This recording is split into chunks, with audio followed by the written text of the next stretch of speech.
ఇచ్చారు జిన్ను నీకు స్కూల్లో? ఎందుకు ఇచ్చారు పెన్ నీకు? బాగా చదువుకున్నా అందుకోసం నీకు ఫస్ట్ ప్రైజ్ ఇచ్చారా? పెన్ ఇచ్చారా? అక్కకి నీకెందుకు ఇవ్వలేదు? అటు పక్కకి వెళ్ళి నువ్వు కానీ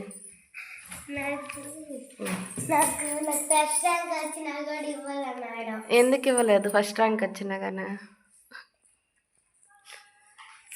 ఏ జిన్ను నీ పెన్ని చెప్పి చూద్దాంరా. జిన్నుగాడు స్కూల్కి వెళ్ళి 4 నెలలు ఒక 1 ఇయర్ కానీ కాలేదండి, ఒక 8 months అలా అయింది. అప్పుడే ఫస్ట్ ర్యాంక్ తెచ్చుకొని పెన్ను తెచ్చుకున్నాడు. ఈ అమ్మాయి స్కూల్కి వెళ్ళి 3 సంవత్సరాలు అవుతుంది, ర్యాంకులు వస్తున్నాయి కానీ గిఫ్ట్లు అయితే ఎప్పుడు రాలా. హ్యాపీగా ఉన్నా జిన్ను పెన్ను వచ్చినందుకు? వెరీ గుడ్ నాన్న, క్లాప్స్ రా.